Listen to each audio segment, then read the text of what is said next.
Don't come to the wedding. You'll embarrass us." I stared at those words on my phone screen, reading them over and over, waiting for them to change into something else. Something that made sense. Something that didn't feel like a knife between my ribs. But they didn't change. My daughter Jessica had sent them at 11:47 p.m. on a Tuesday. Not even a phone call, just a text message. Cold. Final. Like she was uninviting me from a casual dinner party, not her wedding. I'm Claire, and I'm 68 years old. I've lived through a divorce, built 2 businesses from nothing, raised a daughter on my own, and buried more dreams than I care to count. I thought I'd seen every kind of hurt life could throw at me. I was wrong. Before I tell you what happened next, let me ask, where are you watching this from? Drop your city or state in the comments. I'd love to know who's listening to this story, because what I'm about to share isn't just about revenge. It's about recognizing your own worth when the people you love most can't see it. Let me take you back 6 months before that text message arrived. Jessica had been dating Brandon for about 3 years. He was 32, charming in that practiced way that some men are, with perfect teeth and a firm handshake. He worked in tech consulting, or at least that's what he told everyone at family dinners. The truth was a little more complicated. Brandon had a startup, one of those ventures that sounds impressive when you say it fast, something about AI-driven marketing analytics for small businesses. He had a small office in a co-working space downtown, 2 employees who were barely getting paid, and a lot of expensive suits that gave the impression of success he hadn't actually achieved yet. I knew this because 2 years ago, Brandon had come to me with a proposal. It was a Sunday afternoon. Jessica had brought him to my house for lunch, and after we'd eaten, she'd gone to the store to pick up dessert. Brandon had asked to speak with me privately. "Claire," he'd said, sitting across from me in my living room, his laptop open on the coffee table between us. "I know this might seem forward, but I wanted to talk to you about an investment opportunity." I should have said no right then, but he'd shown me spreadsheets, projections, market analysis. He'd talked about scalability and customer acquisition costs and runway. And underneath all that business jargon, I'd heard something else: ambition, drive. The same hunger I'd had when I was younger, trying to make something of myself. More than that, though, I'd seen the way Jessica looked at him, like he hung the moon, like he was her future. And I'd thought, maybe foolishly, that helping him succeed would be helping her build the life she wanted. So I'd invested, not a small amount either. Over the course of 2 years, I'd put $473,000 into Brandon's company. It was money from the sale of my second business, money I'd planned to use for retirement, for travel, for the comfortable later years I'd worked so hard to earn. Instead, I'd bet it on my daughter's happiness. The investment wasn't a gift. I want to be clear about that. We'd signed papers, drew up contracts. Brandon had given me a 32% equity stake in his company, and we'd agreed on quarterly reports and regular updates. For the first year, everything seemed promising. The company was growing slowly but steadily. Brandon would send me detailed emails about client acquisitions, product development, new hires. Jessica was happy. She'd started talking about marriage, about starting a family, about buying a house together. I'd felt good about my decision, like I was building something for my daughter's future, even if she didn't fully understand the foundation I was helping create. But somewhere in the second year, things started to shift. The updates became less frequent. The quarterly reports arrived late, then later, then not at all. When I'd ask Brandon about the business over family dinners, he'd give vague answers about pivoting and restructuring and market challenges. Jessica would shoot me warning looks across the table, like I was being intrusive, like I was an overbearing mother who couldn't let her daughter's relationship breathe. I'd backed off. Told myself it was none of my business how they ran things. Told myself that questioning Brandon would create tension with Jessica, and our relationship was already delicate enough. But I'd kept the paperwork, kept the contracts, kept every email, every bank transfer, every document that proved my investment was real and legally binding. I'm not sure why I'd been so meticulous about it. Maybe some instinct I couldn't name had warned me to protect myself. Maybe I'd learned from my divorce that love and trust are beautiful things, but documentation is what saves you when everything falls apart. 6 months before the wedding, Jessica had called to tell me they'd set a date. June 14th, a Saturday. She'd been so excited, talking fast about venues and flowers and bridesmaids' dresses. "I want you involved in everything, Mom," she'd said. "This is going to be so special." And I'd believed her. I'd helped her find the venue, a beautiful garden estate about an hour outside the city. I'd gone to dress fittings, sitting in boutiques while she tried on white gowns, crying happy tears when she found the perfect one. I'd met with caterers, reviewed invitation designs, discussed seating arrangements.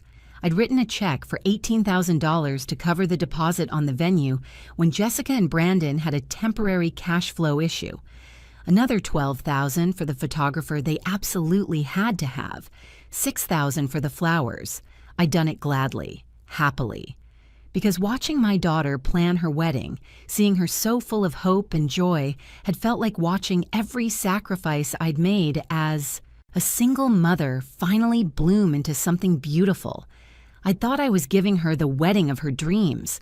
I hadn't realized I was funding a performance where I wouldn't even be allowed in the audience. The first real warning sign came 3 months before the wedding. I'd arrived at Jessica's apartment for a planning session we'd scheduled weeks earlier. She'd said we were going to finalize the menu selections, and I'd been looking forward to it. Just a mother and daughter afternoon, making decisions together, building memories. When I'd knocked on the door, Jessica had answered with a strange expression.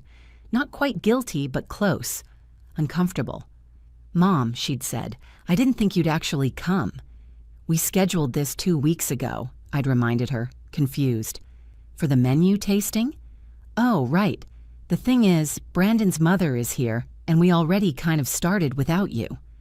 I'd stood there in the hallway, holding a folder of notes I'd prepared, feeling something cold settle in my chest. "You started without me?"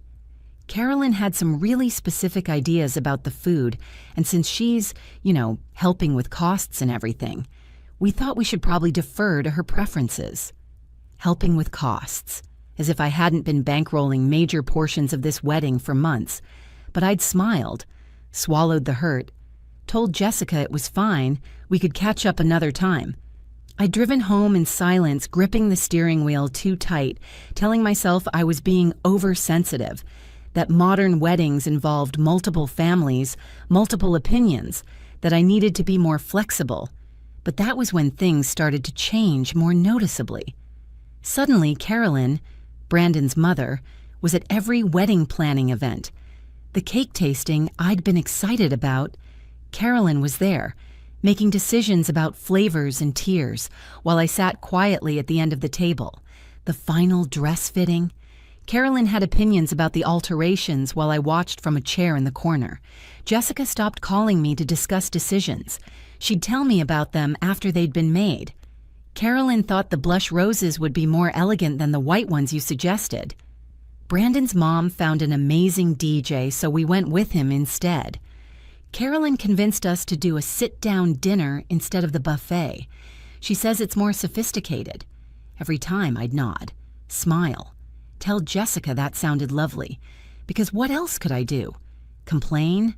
Demand recognition for the money I'd spent? Fight with my daughter over wedding plans and make everything worse? I'd stayed quiet, stayed supportive, showed up when I was invited and gracefully backed away when I wasn't. But inside, something was hardening. 2 months before the wedding, I'd been removed from the main family group chat, the one where all the wedding updates and decisions were being discussed. Jessica had created a new, smaller one that didn't include me. When I'd asked her about it, she'd said, "It was just getting too many people, Mom, too chaotic. Don't worry, I'll keep you updated on anything important." But she hadn't. I'd learned about the rehearsal dinner location from a cousin who'd asked if I was excited about the restaurant they'd chosen. I'd had to pretend I knew what she was talking about, then look it up later.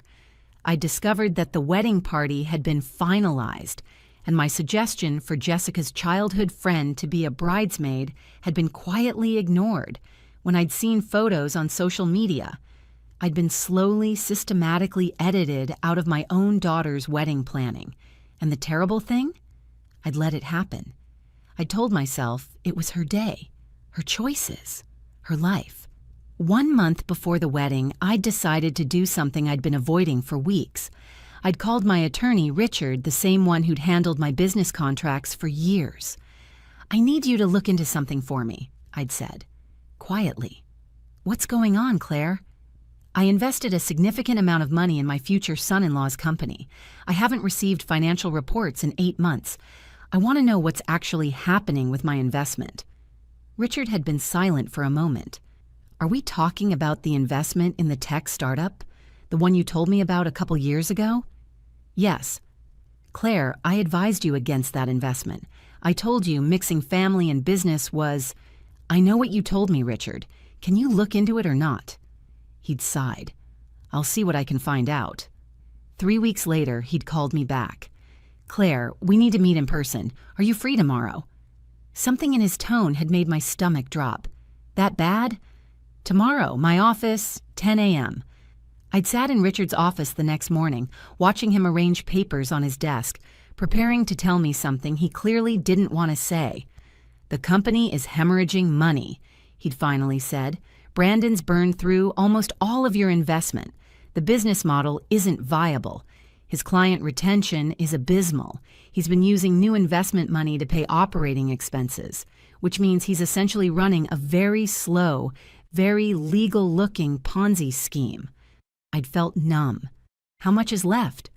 "Of your initial investment, maybe $60,000, and that's only if you could liquidate your equity position, which would be difficult given the company's current state. $400,000. Gone." "There's more," Richard had continued. "Brandon's been shopping for additional investors. He's using the wedding, your daughter's wedding, as a networking opportunity. He's invited several potential investors to the ceremony. That's why the guest list expanded so dramatically in the last 2 months. My daughter's wedding, the one I'd helped pay for, being used as a business development event." "What are my options?" I'd asked. Richard had leaned back in his chair. "Legally, you could call the note. Your investment contract has a clause that allows you to demand repayment or force a company restructuring if financial reporting requirements aren't met. He's violated those terms repeatedly. And if I did that, the company would have to declare bankruptcy. Brandon doesn't have the cash to repay you. Everything would collapse." I'd sat there, absorbing this information, feeling something shift inside me. My daughter was marrying a man who'd taken my money, squandered it, lied about it, and was now using the wedding I'd helped fund as a business opportunity. And she'd been pushing me further and further away, making room for his mother, treating me like an inconvenient obligation instead of the woman who'd given her everything. "Don't do anything yet," I'd told Richard. "Let me think about this." I'd driven home that day with my hands shaking, my mind racing. And then, 2 weeks later, at 11:47 p.m. on a Tuesday, my phone had buzzed with a text message. "Don't come to the wedding. You'll embarrass us." I'd called her immediately. My hands were trembling so badly I almost dropped the phone. It rang 4 times before she answered.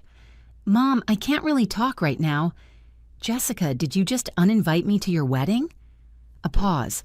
I heard voices in the background, Brandon's voice, and another woman's, Carolyn. "Look, can we discuss this tomorrow? It's late and—" "No, we're discussing this right now. You just sent me a text message telling me not to come to your own wedding because I'll embarrass you. I think I deserve an explanation that's not delivered via text at midnight." I heard her sigh. That particular sigh that told me I was being difficult, being too much, being the overbearing mother she'd apparently decided I was. Brandon's mother thinks it would be better if the family dynamics were simpler. She's concerned that having too many parents there might make things awkward for the photos and the seating arrangements. Too many parents? Jessica, I'm your mother. I raised you by myself. I've been involved in every aspect of this wedding planning until you started cutting me out, and now you're telling me I'm not invited because Brandon's mother thinks I'll make things awkward? It's not just her, Mom. Brandon and I have talked about it, and we think maybe it's better if you sit this one out. You've been kind of negative lately, critical. We want the day to be positive and drama-free. Negative, critical. I'd spent $40,000 on her wedding, 2 years funding her fiancé's failing business, decades raising her alone, working 2 jobs, sacrificing everything to give her opportunities I'd never had. And I was the negative one. Jessica, I'd said very quietly, very calmly, I need you to listen to me very carefully. Is this truly what you want? Are you absolutely certain you want to uninvite your mother from your wedding? I knew you'd make this into some huge, dramatic thing.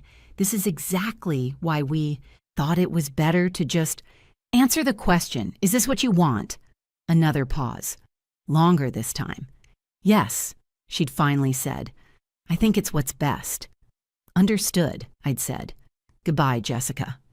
I'd hung up before she could say anything else, and then I'd sat in my dark living room for a very long time, that word echoing in my head. Understood, not I'll think about it, not can we discuss this, not how dare you. Just understood, because I'd finally understood something very clearly. My daughter had chosen her new family over me. She'd chosen Brandon and his mother and their vision of the perfect wedding over the woman who'd given her everything. She decided I was an embarrassment, a complication, something to be managed and eventually removed. And if that's who she'd chosen to be, then I knew exactly who I needed to be. At 6:47 a.m. the next morning, I'd send an email to Richard. Call the note. Do it today. I want everything in motion before noon. By 7:30, Richard had called back. Claire, are you absolutely sure about this? This will destroy Brandon's company. The wedding is in 2 weeks. I'm sure, I'd said. Send the documentation. Richard had done exactly as I'd asked. By 9:15 a.m., Brandon's business email had received a formal notice of default from my attorney. The letter was clear and legally airtight. He had violated the terms of our investment agreement by failing to provide required financial reports for 3 consecutive quarters. As per the contract, I was exercising my right to call the note immediately. He had 72 hours to repay the full investment amount, $473,000, or I would force the company into involuntary bankruptcy and liquidate assets to recover my funds. I knew he didn't have the money. Richard's investigation had confirmed that. What Brandon had was a failing business propped up by my investment, expensive office furniture he'd purchased with my money, and a wedding in 2 weeks that he couldn't afford without the next round of investor funding he'd been hoping to secure at the ceremony. My phone started ringing at 9:47, Brandon's name flashing on the screen. I declined the call. He called again. Declined. Then Jessica called. Declined. 6 more calls from Brandon, 2 from Jessica, 1 from a number I didn't recognize, probably Carolyn. I declined them all. At 10:30, my phone buzzed with a text from Jessica. Mom, what are you doing? Brandon says you're trying to destroy his company? This is insane. Call me back right now.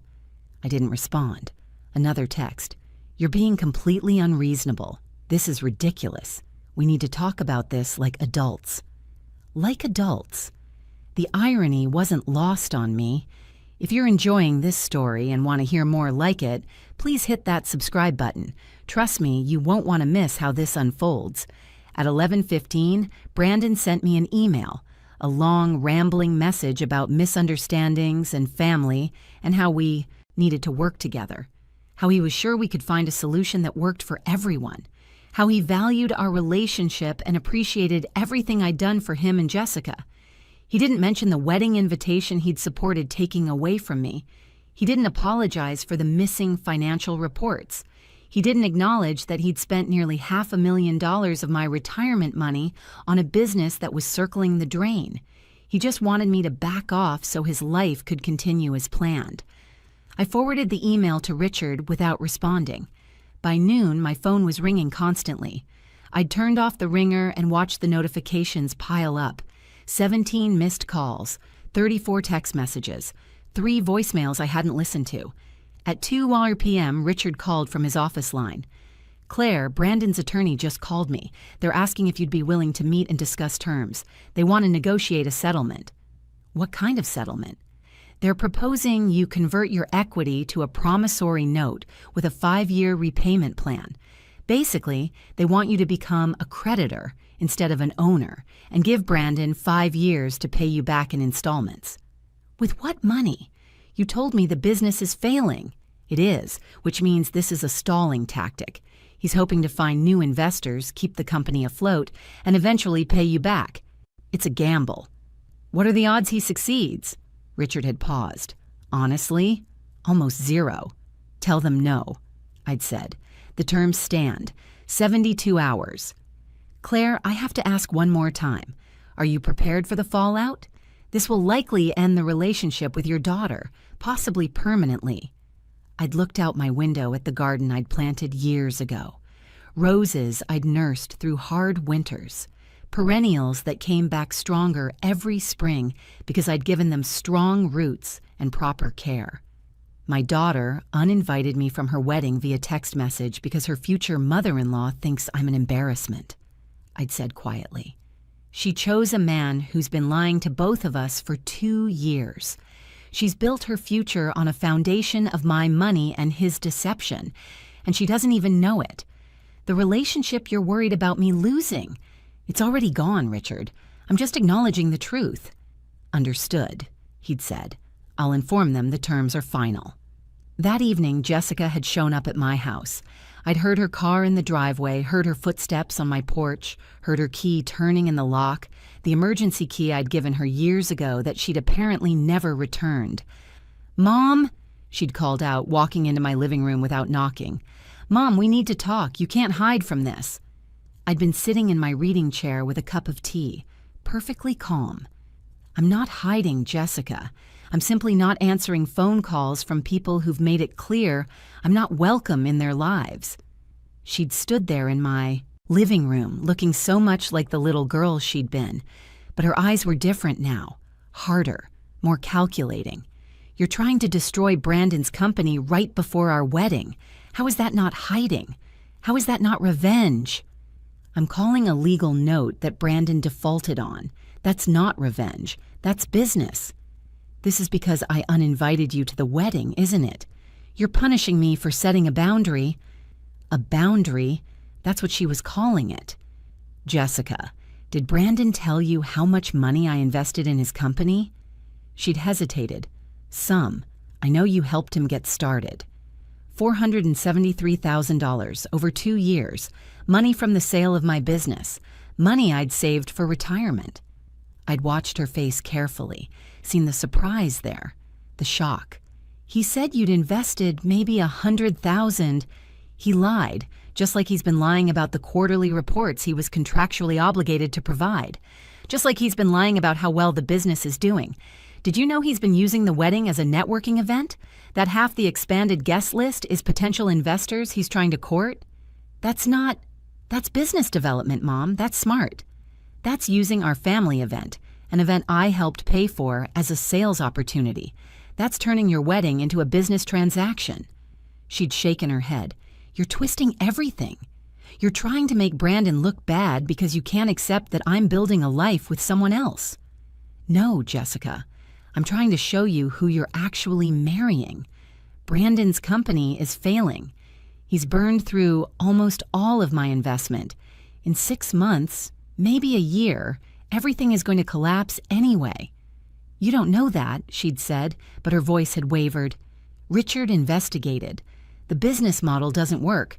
Brandon's been using new investment money to cover operating costs. It's unsustainable. So you're destroying it before he has a chance to turn it around? You're sabotaging his business because I hurt your feelings?" I'd set down my teacup very carefully. "Let me be very clear about something, Jessica. I invested that money because I believed in Brandon's potential and because I wanted to help build a foundation for your future together. I continued investing even when the reports stopped coming, even when the updates became vague and infrequent, because I trusted you both. I helped pay for your wedding even as you progressively cut me out of the planning because I loved you and wanted you to be happy. Then why are you doing this now? Because you looked me in the eye, or rather, you sent me a text message and told me I wasn't welcome at your own wedding. You told me I would embarrass you. You chose Brandon's mother over your own. And in that moment, I realized something important. I'd stood up, walked to my desk, and pulled out a folder. Inside were copies of every contract, every bank transfer, every email exchange with Brandon. I realized that love without respect is worthless, that sacrifice without appreciation is just self-destruction, and that I taught you to treat me this way by accepting poor treatment for so long. I'd held out the folder. This is every piece of documentation regarding my investment in Brandon's company, every contract he signed, every promise he made, every report he failed to deliver. I want you to read it, all of it. And then I want you to ask Brandon to explain why none of these numbers match what he's been telling you. Jessica hadn't taken the folder. I'm not going to help you sabotage my fiancé's business, Mom.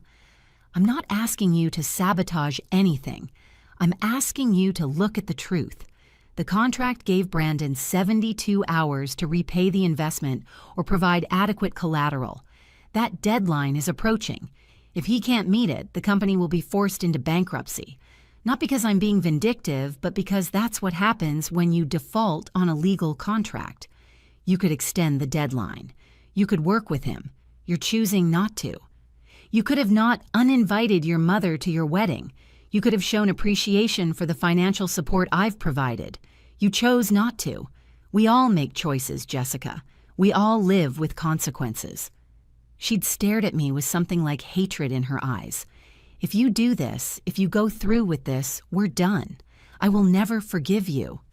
Then we're already done, I'd said quietly, because I will never forgive myself if I continue to accept being treated as disposable by my own daughter. She'd left without another word. I'd sat back down with my tea and waited. The deadline expired at 9 a.m. on Thursday morning. Brandon didn't have the money. Of course he didn't. At 9:47 a.m., Richard called. "It's done. I've filed the bankruptcy petition. Brandon's company is officially in receivership." The implosion was faster than I'd expected. By noon on Thursday, Brandon's 2 employees had been informed the company was closing. By 2 p.m., word had spread among the investor community he'd been courting. By 4 p.m., his business social media accounts had gone dark. By Friday morning, the wedding venue had called Jessica to confirm final payment that was supposed to come from Brandon's business account as soon as his next funding round closed. Except there was no funding round. There was no business account.